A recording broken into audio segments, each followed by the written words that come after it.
Hoje no Cartório Contemporâneo. Confira um trecho da live sobre registro de imóveis.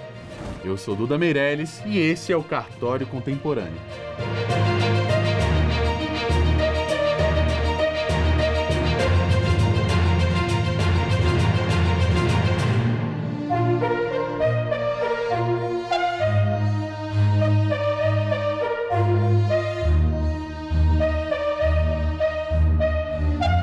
A live falando de registros reuniu especialistas de renome para abordar o tema SERP e o registro de imóveis. A oficial de registro de imóveis, títulos e documentos e civil de pessoas jurídicas de Diadema, São Paulo, Patrícia Ferraz, a assessora jurídica da Arisp, Maria Isabel Dipp, e o oficial de registro de imóveis de Ribeirão Preto, em São Paulo, e vice-presidente da Arisp, Frederico Assad, analisaram os impactos do novo serviço de registro eletrônico no dia a dia dos cartórios. Veja trecho. Estamos começando mais uma live, agora falando sobre registros. E hoje estão aqui com a gente dois oficiais que eu admiro muito, o que me faz ficar muito mais nervosa nessa live. Uma live tensa aqui para mim. Doutora Patrícia André de Camargo Ferraz, que é oficial do Registro de Imóveis de Diadema e conselheira aqui da Arisp. E doutor Frederico Assad, oficial do primeiro Registro de Imóveis de Ribeirão Preto e nosso vice-presidente. Sejam bem-vindos, boa noite.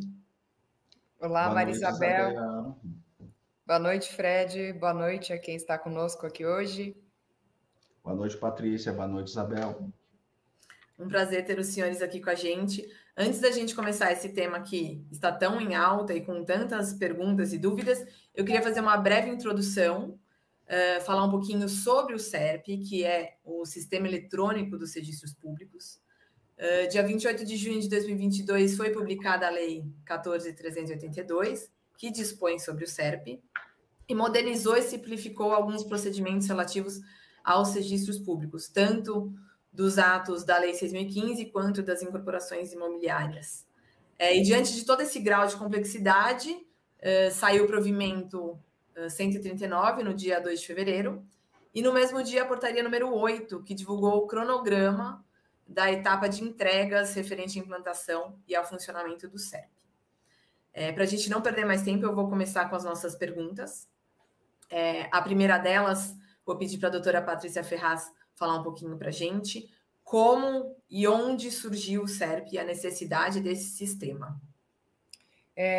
Maria Isabel, o SERP ele surgiu no bojo de uma discussão muito ampla que foi iniciada pelos registradores de imóveis junto ao governo federal por provocação do Ministério da Economia e que tinha assim como foco a melhoria da experiência do usuário, a desburocratização de procedimentos, o incremento do grau de segurança jurídica dos nossos atos e passando, inclusive, pelo fortalecimento da publicidade registral, pelo incremento da publicidade registral também. E nós fizemos ali como que um texto que era um grande compilado das melhores práticas que nós conhecíamos de vários cartórios do Brasil, e mais algumas sugestões de alteração legislativa de determinadas disposições que não traziam, não incrementavam a segurança jurídica, mas que se revelavam mais como obstáculos aos usuários para a satisfação dos seus interesses, e tudo isso foi apresentado para o governo federal.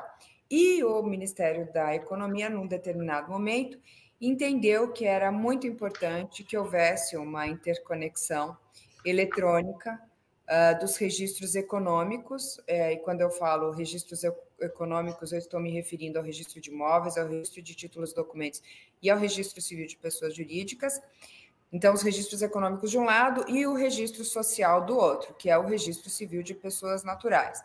E tudo isso para que o usuário que não conhece todas as especialidades extrajudiciais, não sabe necessariamente, e via de regra, distinguir o que é um tabelionato de notas de um cartório de registro de imóveis ou de um registro civil de pessoas naturais, e que precisa interagir com a extrajudicial, o que se pretendeu, portanto, foi criar um ambiente em que fosse mais fácil a comunicação desse usuário com todo o sistema registral e também possibilitar uma troca de informações entre os sistemas de registro e a produção, a conversa eletrônica entre todos esses registros e usuários com o sistema registral, e também otimizar todos os dados que nós temos nos sistemas de registro, de modo a que nós pudéssemos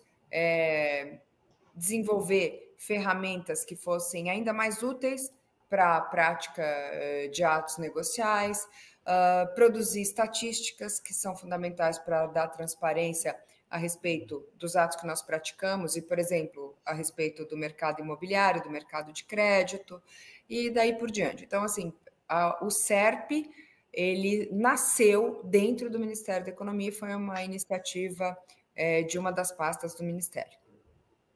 Muito bom. Não sei se o doutor Federico vai querer acrescentar algo à aula. Nossa, devo dizer que a Patrícia foi exata na sua colocação, mas queria cumprimentar a todos que estão nos ouvindo agora, né, que estão nos assistindo, e dizer que é exatamente isso, só que eu queria pontuar também que o surgimento do SERP e a forma que foi estruturada a Lei 14.382 e o próprio sistema de eletrônico de registros públicos, ele é a coroação de um processo que se iniciou desde a 11.977, quando se previu pela primeira vez a existência de um sistema de registro eletrônico para o registro de imóveis brasileiro.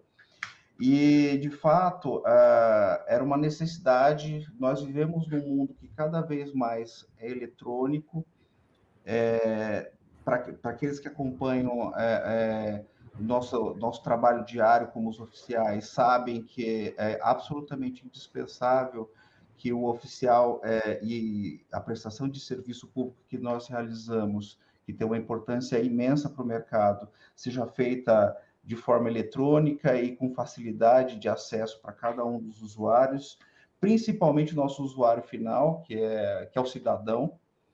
E, então, o SERP, creio eu, que é mais uma ferramenta para que vai permitir que o registro de imóveis continue prestando um serviço de excelência que já é centenário no Brasil. E estamos caminhando realmente para o século XXI. Acho que são os passos largos. Existem questões que precisam ser tratadas ainda. Acho que tudo sempre é possível o aperfeiçoamento da legislação e dos processos internos, mas acho que estamos num bom caminho. Não sei se a Patrícia concorda, mas estamos caminhando. Não, sem dúvida. É importante que todos estejamos na mesma página, no sentido de lembrar que a maior parte das ferramentas que estão previstas ali na 14.382, quando eu me referi ao SERP, eu quis efetivamente focar nesse sistema, né? Porque é a primeira vez que o legislador federal, o governo federal, olham para os registros públicos como um sistema, exato, como uma plataforma de um lado, mas como um sistema que congrega todas as unidades. São duas aí faces de uma mesma moeda. Mas muitas das ferramentas e dos serviços que estão previstos na 14.382 já existem há muitos anos, né? Um deles existe desde 2005, que é a visualização de matrículas na internet 24 horas por dia, 7 dias por semana. Então, só que não era um serviço eletrônico que fosse oferecido por todas as unidades de registro de imóveis no Brasil. E o legislador federal, o governo federal, né, que foi o apresentante da medida provisória, o governo federal, com apoio do parlamento, quis estender essa possibilidade de utilização dos serviços eletrônicos no âmbito dos registros públicos para todo o país. Uhum, ótimo. E aí, então, eu já vou emendar uma pergunta. A senhora falou agora, né, da visualização de matrícula, que eram 7 dias por semana, 24 horas por dia.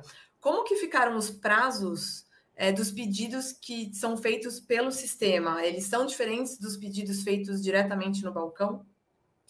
Então, a Lei 14.382, ela provocou, ou pretendeu provocar vou dizer assim, em âmbito nacional, uma revolução em alguns prazos, porque a gente tinha em foco melhorar a posição do Brasil no então relatório do In-Business. E apesar do Brasil estar numa posição muito confortável em comparação com os países da OCDE, da América Latina, e no que diz respeito a prazos e valores de transferência da propriedade, nós queríamos estar junto dos países que tinham os prazos mais curtos. E nós víamos ali, de acordo com os critérios da metodologia do Doing Business, que era possível avançar em alguns tipos de atos, como as escrituras de venda e compra sem cláusulas especiais, os cancelamentos de garantias, averbações de construção, e também nos documentos eletrônicos com dados estruturados, que são aqueles encaminhados por XML. Então, esses prazos dos ordinários 30 dias de registro da Lei 6.015, esses prazos foram reduzidos para 5 dias úteis. A gente tem hoje uma contagem de todos os prazos para a prática de atos de registro contados em dias úteis. O prazo normal, que antes era de 30 dias para todos os outros títulos, foi reduzido para 10 títulos. E tem um dispositivo no artigo... Não é no artigo 6º.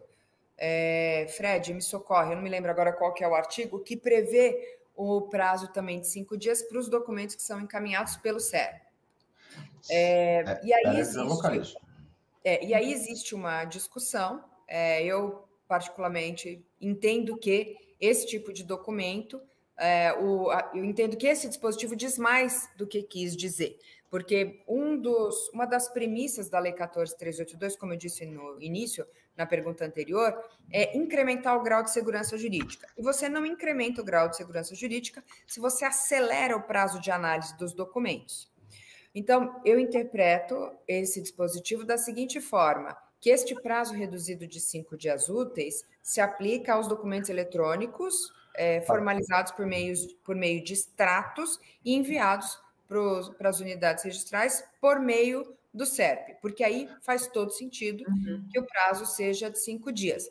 Não é razoável, né, nem tem qualquer conexão com a finalidade da lei, a meu ver, né, e eu participei de praticamente todas as discussões que derem seja a medida provisória 1085 e depois da edição da lei, não faz para mim nenhum sentido que um título de 1.000, 2.000, 5.000 páginas, como eu recebi a semana passada, só pelo simples fato de ser remetido eletronicamente, tenha que ser analisado num prazo super exíguo de 5 dias úteis. Isso não contribui para a segurança jurídica, ao contrário, milita contra ela. Então, eu entendo que esse pequeno prazo aí de 5 dias serve só para os extratos em XML.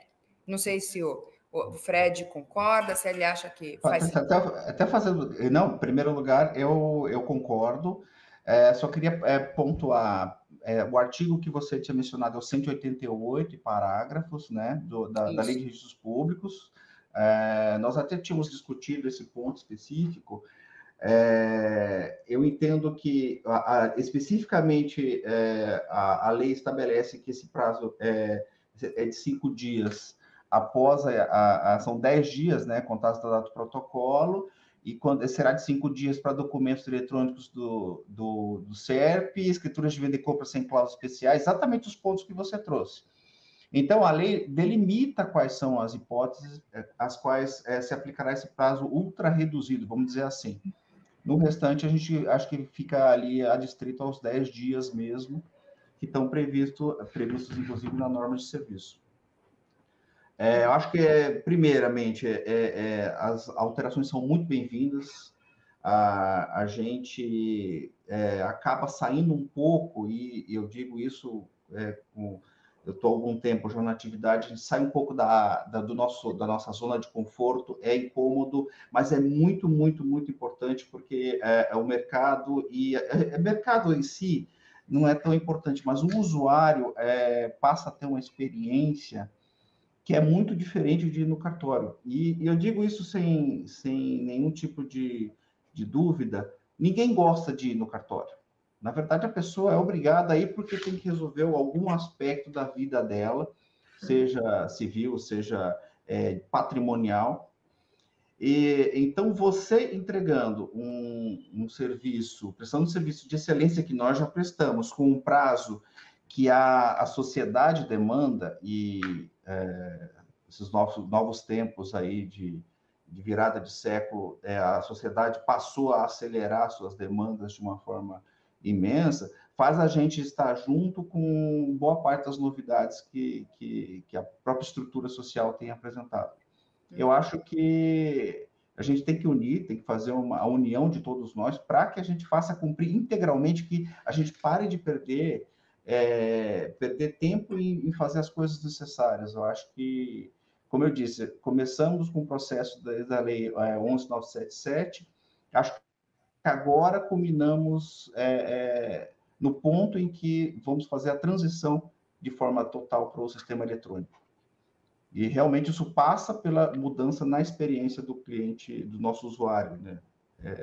No dia a dia da atividade. Com certeza.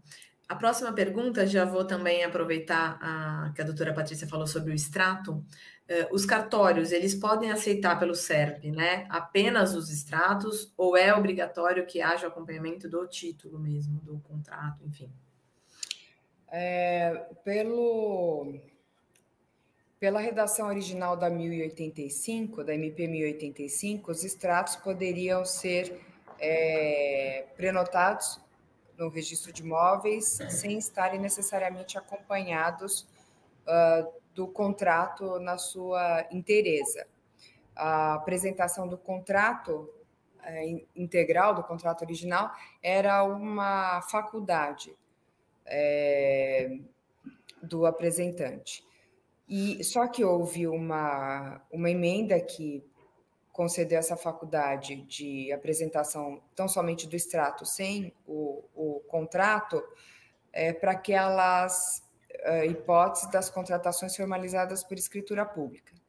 Essa emenda foi vetada, depois o veto foi derrubado e isso voltou para o texto. Então, a gente teve um pequeno período em que, na verdade, eu nem sei se chegou a entrar em vigor só essa possibilidade, porque logo em seguida veio a medida provisória 1162, que prevê que os extratos eletrônicos encaminhados pelas instituições financeiras estão dispensados de se fazerem acompanhar dos contratos. Então, é importante a gente saber isso, que os extratos eletrônicos encaminhados pelas instituições financeiras, enquanto em vigor a medida provisória 1162, eles podem ser encaminhados para o registro sem necessariamente se fazerem acompanhar do contrato integral. Lembrando, tem um ponto que é interessante, tem que ter declarado isso no título de forma expressa, vai ter um campo próprio no XML, indicando que o contrato foi arquivado, seja em tabelionato de notas, lembrando que havia sido vetado esse item específico relativo aos tabeliães dos extratos de escrituras públicas. Esse veto foi derrubado, então está em vigor.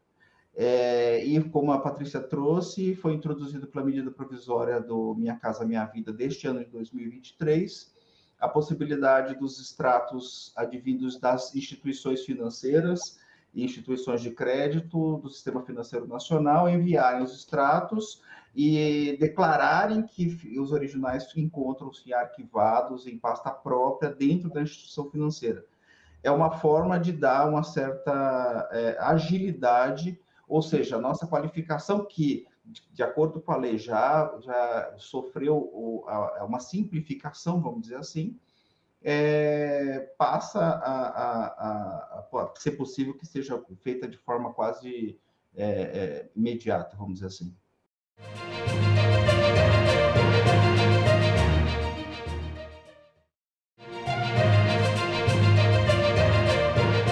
E diante de todas essas grandes e pequenas mudanças, os senhores acham qual a maior mudança para o registro de imóveis com o SERP? Quem vai falar, Fred? Pode falar. Eu estou torcendo para que seja a matrícula eletrônica. Eu Essa acho é a que a minha gente... esperança.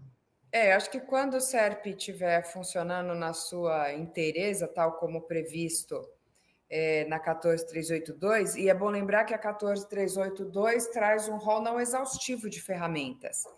Então, quando eu falo na sua inteireza do que está previsto hoje, ali expressamente na 14382, porque ela traz uma cláusula aberta para que os registradores de imóveis desenvolvam tantas ferramentas quanto possível, na medida em que a tecnologia da informação se desenvolva e o mercado também crie novas operações, o mundo jurídico crie novas ficções e o sistema tem que se adaptar. Então, colocando dessa forma, cumprido ali aquele roteiro previsto pela 14382, eu acredito que nós vamos mudar completamente o cenário e a forma de atuar do registro de imóveis, porque nós vamos estar trabalhando num meio totalmente digital, é o que se espera, né? É o que nós desejamos, os usuários também, e com a possibilidade de oferecer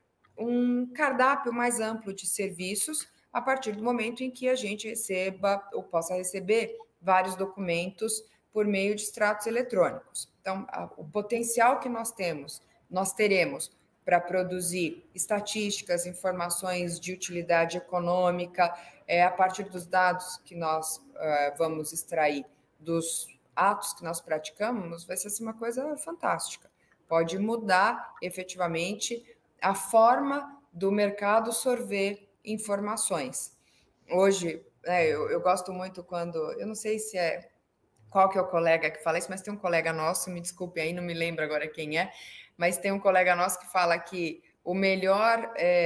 acho que deve ser o Sérgio Ávila, que quando você quer comprar um imóvel, você quer uma informação de quanto estão vendendo os apartamentos num determinado prédio, a melhor fonte de informação é o zelador ou o porteiro, principalmente o zelador. E eu acredito que o SERP entra para tirar essa função do zelador e passar para o registro de imóveis, na medida em que a gente tem a condição de disponibilizar, como a gente já está fazendo hoje, né? Disponibilizando no mapa do registro de imóveis do Brasil a possibilidade de você localizar o imóvel no mapa e identificar o número da matrícula e ali pelo sistema mesmo solicitar uma visualização de matrícula ou uma certidão da matrícula daquele imóvel, reduzindo muito o seu prazo ou o seu custo de buscar informações fiáveis a respeito que impacta naquele imóvel. E mais do que mudar para como nós vamos trabalhar, eu acredito que nós estaremos ali cumprindo uma obrigação, né, uma missão constitucional nossa, que é fazer com que todo o sistema registral seja muito mais amigável, acessível, disponível e menos oneroso para o cidadão e para todos os usuários que buscam os serviços que nós oferecemos. Eu queria também pontuar que a gente precisa do apoio institucional de um órgão que se tornou central e vai se tornar cada vez mais central para a gente, que é o ANR. Lembrando que a boa parte das ferramentas para a digitalização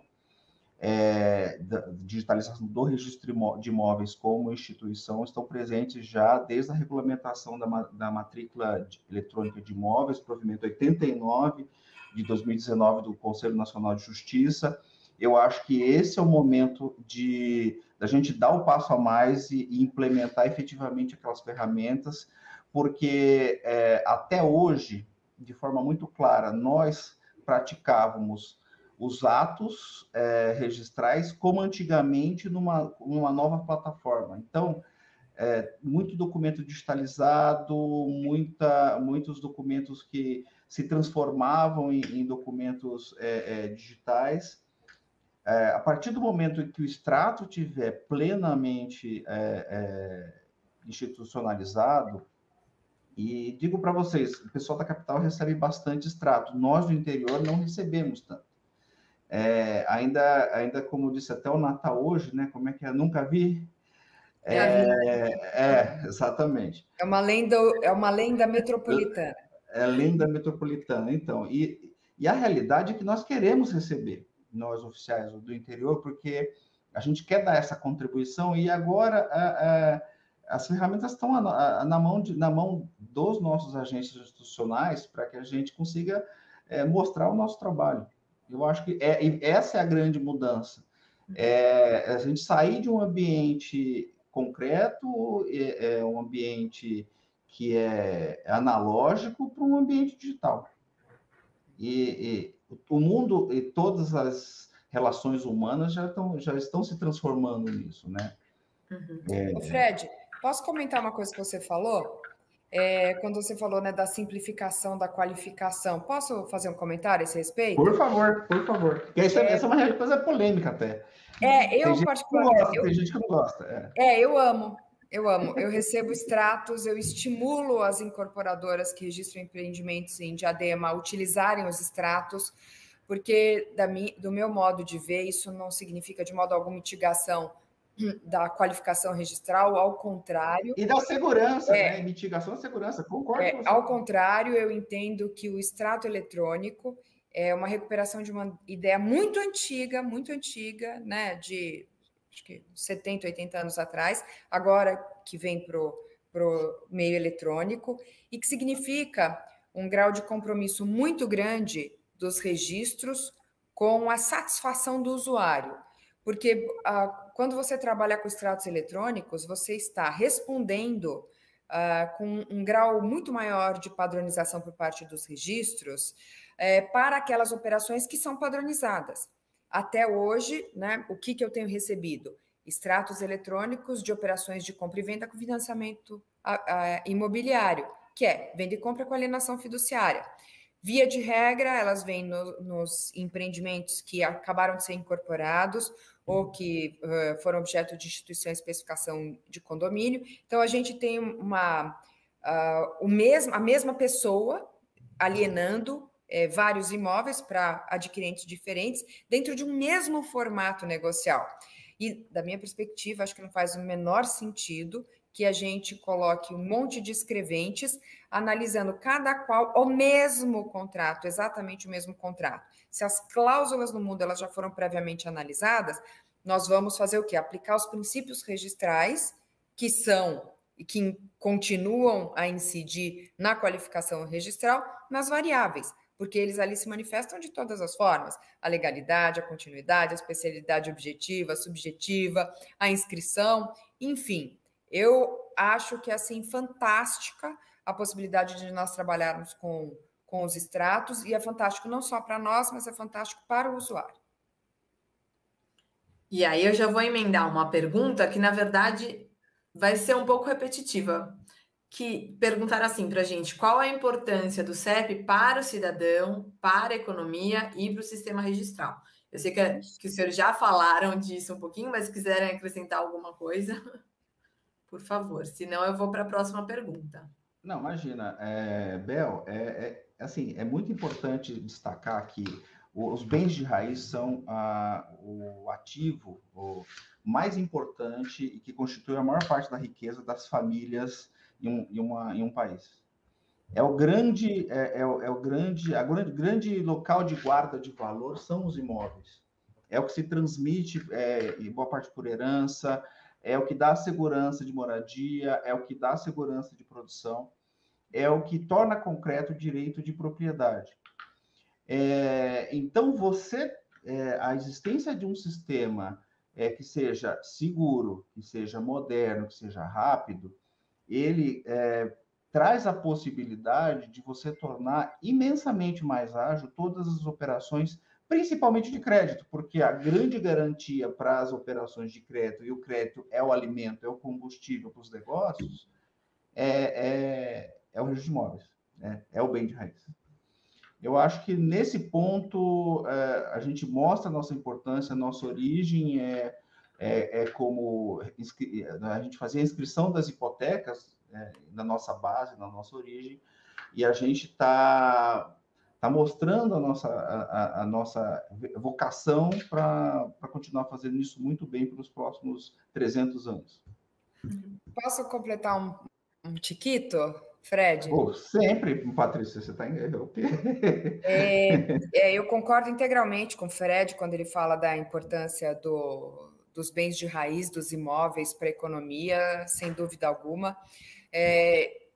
Mas eu entendo que o SERP ele ainda tem uma vocação e um propósito, que é o de permitir uma sinergia muito maior do mercado, e aí eu estou falando dos usuários institucionais mesmo, com o sistema registral, especificamente com os registros econômicos. E por que eu falo isso? Porque se de um lado a gente tem um peso econômico muito grande nas garantias imobiliárias, não só porque elas são constituídas sobre imóveis que têm, em regra, um valor muito maior do que a maioria dos bens móveis, mas também porque os imóveis não saem andando, diferentemente dos bens móveis. De outro lado, a gente tem todo um patrimônio mobiliário na economia que hoje é um capital absolutamente subutilizado, né, e subestimado, porque nem todas as empresas, nem todos os empreendedores têm bens imóveis em nome próprio, em nome dos seus negócios, das suas pessoas jurídicas, mas todo negócio tem bens móveis, seja como matéria-prima, seja como maquinário ou veículo para produção, seja como produto, como fruto da atividade produtiva. E tudo isso pode ser muito mais utilizado, ou seja, dado em garantia, se nós tivermos um sistema eletrônico de registros públicos econômicos que forneça informação fiável, muito facilmente localizável, com um custo de localização baixo, dessas garantias constituídas sobre bens imóveis. Agora, aonde entra o SERP nisso? Porque hoje a gente tem a central de títulos e documentos e pessoa jurídica, e a gente também tinha a central registradores. Por que o SERP?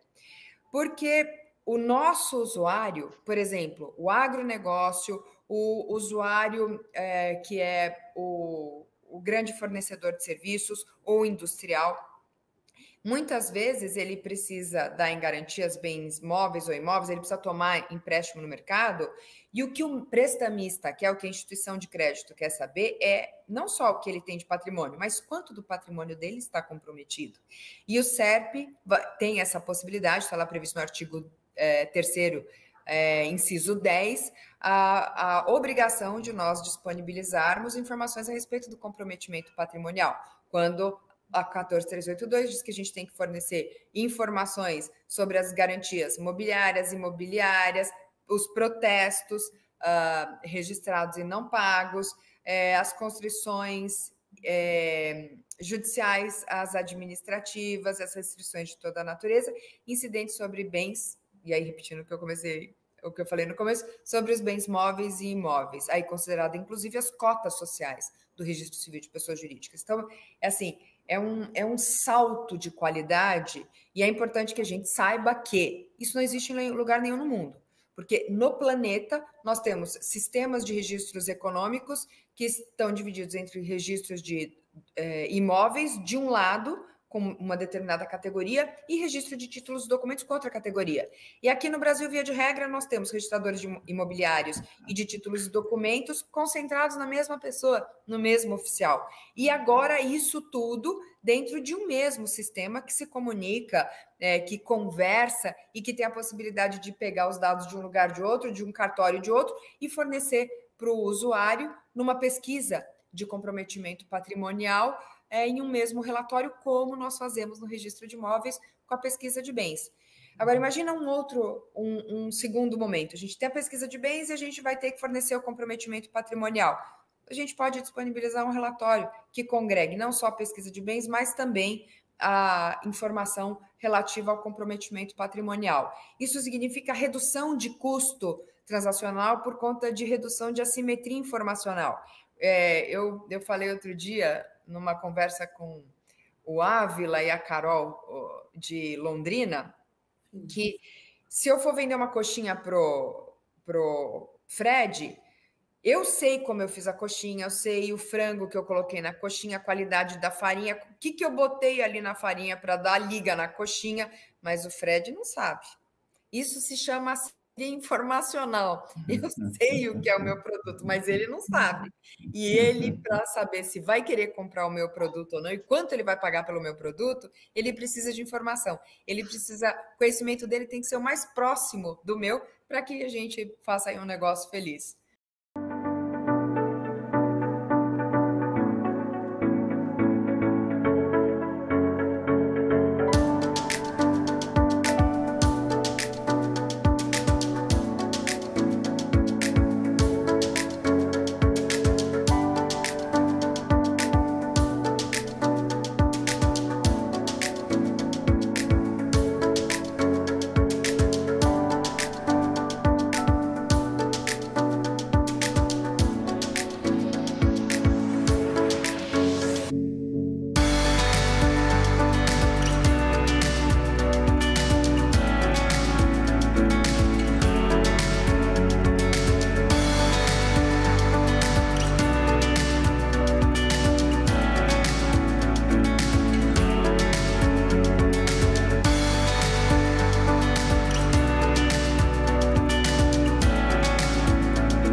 É muito importante o que o Patrício está falando, porque a gente às vezes se esquece das atividades co-irmãs, mas que têm relação profunda. E o títulos e documentos de civil de pessoas jurídicas têm uma relação muito próxima como guardiões de informações econômicas.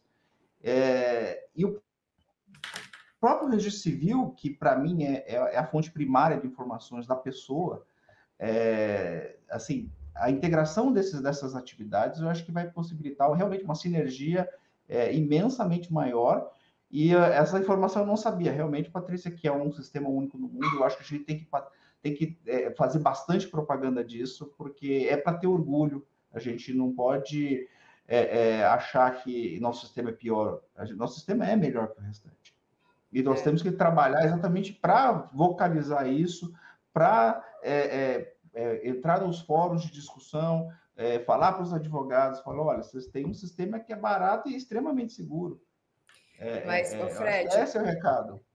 Quando a gente estava na discussão da 1085 e a gente desenhou essa ferramenta, né, que eu particularmente chamo de Central Nacional de Gravames, o nome original dela é essa, aliás, muito antes da MP 1085, quando saiu aquela resolução lá da CVM lá atrás, o governo federal estava fazendo uma série de reuniões com os respondentes do Doing Business, e quando nós apresentávamos isso para as grandes bancas de advocacia, para os grandes players do mercado de capitais, eles ficavam encantados. Nós tivemos até o cuidado de fazer um webinar internacional com os maiores experts em registro de garantias imobiliárias do planeta. Quem coordenou isso foi o Fábio Rocha, que é fantástico, né? É uma cabeça dos direitos reais de garantia. E eles ficaram também encantados. Né? O pessoal que cuida do sistema de registro na Austrália, em Hong Kong, na Itália, eles falaram, bom, vocês começaram pela parte mais difícil, que é o registro de imóveis, agora agregar as informações das garantias mobiliárias é muito mais simples, porque são operações padronizadas pela Uncitral. Então, eu tenho assim, a minha expectativa, Abel, voltando na sua pergunta, é que com o SERP a gente vai viver uma outra realidade na economia, pelo menos no que vai depender do sistema registral. A gente vai proporcionar um ambiente eletrônico muito mais amigável, fácil de conversar, de acessar, o que eu acho fantástico, né? O cidadão, o usuário não precisar ir ao cartório para utilizar dos nossos serviços. Eu, em Diadema, né, que é uma cidade pequena, 32 km², os meus usuários são super estimulados a não ir ao cartório e, se for uma vez, não voltar. A gente digitaliza os documentos do TDIPJ, insere na base de dados da central, ensina o usuário a utilizar e ele não volta mais. Ele recebe a nota de devolução pela central, a certidão do registro, assim, é fantástico. Agora, a gente precisa saber que faz parte da nossa função e da nossa missão acolher esse usuário, porque eu vi isso com muita clareza. Quem faz a lei, quem empurra o Brasil para as modificações, para as modernizações, via de regra, não conhece o nosso público, que é o cidadão. A gente precisa lembrar que a gente tem um número gigante de excluídos digitais, seja porque a pessoa não tem acesso à internet, não tem o computador, não tem o smartphone, seja porque a pessoa tem dificuldade de usar, seja porque a pessoa não sabe escrever. Então, aliás, por isso que o WhatsApp é um sucesso, né? Porque a pessoa grava a mensagem. Então, e eu entendo que faz parte da nossa tarefa acolher esse usuário, trazê-lo aqui dentro, para que ele possa migrar conosco para o ambiente eletrônico. Maravilhoso. Eu vou fazer uma pausa agora para falar o seguinte. Primeiro, agradecer todo mundo que está mandando mensagem. Correndo o risco de ser injusta, não vou falar o nome de ninguém, mas agradecer todo mundo que mandou mensagem aqui no chat. Nós recebemos algumas perguntas agora e nós temos ainda muitas perguntas para responder. Então, eu queria ver, a gente está batendo 40 minutos de live agora, se a gente consegue responder mais uma, e aí a gente faz uma segunda rodada de live, se os senhores puderem e quiserem participar de novo, com todas essas outras questões, porque eu acho que não vai dar tempo de responder tudo hoje. O que os senhores acham? Pode ser, acho respeitoso com quem está com a gente. Então, tá bom. Eu vou pedir para o pessoal também aqui que nos ajuda a anotar todas as perguntas que estão no chat, e aí a gente leva para a próxima live também. Eu já também quero aproveitar e convidar a todos para o evento em Ribeirão Preto, que será no início do mês de maio. Divulgaremos data logo mais. Nós teremos um encontro estadual, né, o segundo encontro estadual do registro de imóveis da Arisp, patrocinando, e será em Ribeirão Preto, no fim de semana, do dia 9 e 10 de... Depois eu vou confirmar a data. Se eu não me engano, é dia das mães. Não, é 19 e 20, doutora. 19 e 20. Mas tem um problema aí, é aniversário no dia 8. Eu só vou se tiver festa. Pode deixar. A gente prepara o bolo, né, Bel? Com certeza. E no dia 9 é aniversário do Flausilino. Opa! Nossa, quantas pessoas em maio? Pessoas importantes. Legal. E 1º de junho é o meu, tá chegando, já que todo mundo falou aniversário. Podem mandar parabéns, eu aceito. Então, por favor, o meu é dia 12 de abril, está mais próximo. Eu vou então fazer a última pergunta, aproveitar que foi comentado sobre o registro civil de pessoas jurídicas e pessoas naturais e perguntar por que o registro civil de pessoas naturais foi inserido no SERP. Porque é básico, né? Para evitar notas de devolução e facilitar a vida do usuário. Ele não sabe, imagina assim, a Arpen, por exemplo, tem aquele sistema Alice, é fantástico, né? A Central Registradores era maravilhosa, como que chamava a ferramenta da... Com a visualização de matrícula? Era a SAEC? Busca de imóveis. SAEC. Nacional. Ainda é SAEC. SAEC é do NR agora. Mas era a Central Registradores, que fosse. A nossa era a Central Registradores. Aí a gente tem a Central de Títulos, Documentos, tal. Eram todos serviços maravilhosos, mas imagina o coitado do usuário ter que descobrir aonde que ele tem que entrar, qual informação que ele tem que pedir. Então, o que o governo fez? Assim, vocês todos são registros públicos, vocês têm que estar na mesma plataforma. O usuário tem que entrar em um lugar para conversar com todos vocês da forma mais amistosa, mais tranquila e mais rápida. Essa é a razão. Em suma, é essa. E permitir, que eu acho isso também, eu acho isso fantástico, permitir que o usuário possa solicitar ao registrador de imóveis, títulos de documentos, pessoa jurídica, que obtenha as certidões registrais em outras unidades e que sejam necessárias para ele praticar o seu próprio ato. A gente vê a dificuldade, às vezes, que o usuário tem no dia a dia. Eu mesma, às vezes eu peço umas coisas que eu sei, eu tenho que pedir.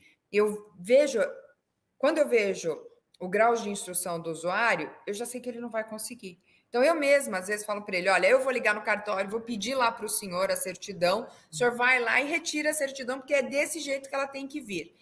Se ele pode pedir que eu faça isso diretamente, né, desde que seja um serviço remunerado, eu acho que fantástico. Agiliza o trabalho da gente e ajuda o usuário. O que você acha, Fred? Faz sentido? Não só faz sentido, como eu vou até testemunhar. O perfil do meu usuário é muito parecido com o perfil do seu usuário aqui em Ribeirão Preto. E os colegas que estão nos ouvindo sabem, quem atua diretamente com a qualificação, com o registro de imóveis, sabe que a maior causa de devolução, ou entre as maiores causas de devolução, é exatamente a ausência, a necessidade de alguma certidão no registro civil, seja para retificar um nome, seja para atualizar estado civil, seja para averbar um óbito. Nós sabemos dessa necessidade. Mas, além disso, eu queria fazer uma homenagem aqui também para os nossos colegas do Registro Civil. Vocês são pessoas fantásticas que trabalham com a base das informações da pessoa natural. Eu fui registrador civil com muito orgulho. Eu acho que é um trabalho muito bonito e eu acho que muito bem-vindo ao SERP. Eu acho que a gente tem tudo para trazer uma liga muito grande para o sistema de registro público brasileiro, torná-lo realmente cristalizado como ferramenta indispensável para o cidadão. Ótimo. Eu, como usuária, para mim é maravilhoso, porque realmente era muito difícil. Tantas plataformas, sem a gente saber direito qual era qual e qual deveria usar.